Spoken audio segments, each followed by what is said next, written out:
Hi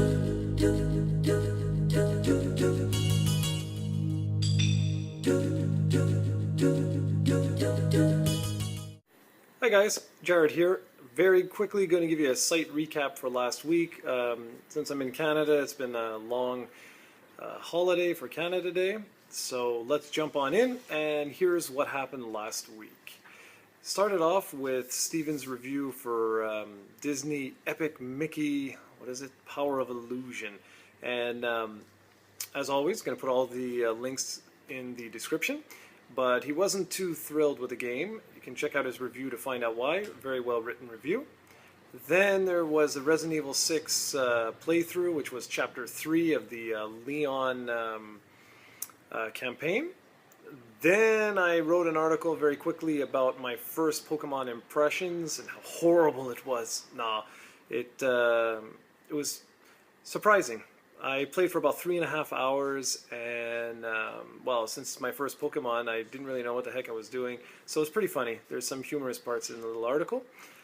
Then I wrote an article on why does Nintendo keep region locking their systems, and this was basically, this began some of our Dragon Quest, recent Dragon Quest articles. It all began mainly with Ahmed, when he talked a lot about how the series was now going to be moving over to the PC, because Square Enix has publicly stated that they were very disappointed. Well, I don't know about very disappointed, but that they were disappointed with the Dragon Quest sales on the Wii and the Wii U, and they said that their subscriptions weren't where they thought they would be at this particular point in time. So they're hoping that the PC version allows them to broaden the appeal. But I gotta be honest with you, number one, MMOs in Japan are extremely unsuccessful. Number two, PC gaming in Japan is not that popular.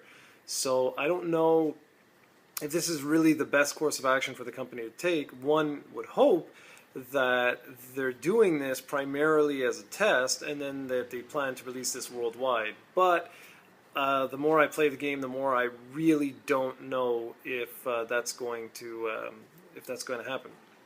So then we had, are we entering the next Dragon Quest Dark Age? By this, I just talk a little bit about how just the early days of the series when it was back as Dragon Warrior, and just like the evolution of how Enix USA left, and how we basically, most people don't even know what Dragon Quest is, but you mentioned Final Fantasy, and it doesn't matter who they are, they know what Final Fantasy is. And I just say how that if Enix USA did not leave just as RPGs were taking off, that the odds are, you know, Dragon Quest would be a household name here in North America. Would it be as popular as Final Fantasy? Probably not, because Final Fantasy VII still would have happened. It still would have been this huge game, but basically during the PlayStation era, there was no new Dragon Quest for a long time. And when it came out, it looked very much like Grandia on the Sega Saturn, which is to say it used 2D sprites in sort of a 3D world. It looked primitive. When Grandia came out on the Saturn, that was very impressive for its time. But with Dragon Quest VII, it was I don't know, it was a fantastic game, but it's just, I'm pretty sure that North Americans would have been disappointed visually about it. That said, had we received the Dragon Quest 1 and 2 remake, had we received the Dragon Quest 3 remake, and Dragon Quest 5 and 6 on the Super NES, I think, honestly, I think it would have been a completely different story for the series. And it's a real shame that that didn't happen. And today, looking at this article, I basically say how I have a feeling that we're going back into that dark age where there's not going to be that many new Dragon Quest games coming out for the foreseeable future. And that's a real shame, because some of us, like me, are really big fans of it. So, next up, I had a special unboxing video for the OUYA. And that you've seen on YouTube. That begins our OUYA coverage. I started with the unboxing, then I moved on to a initial setup and dashboard walkthrough, and now I'm currently working on an emulator walkthrough.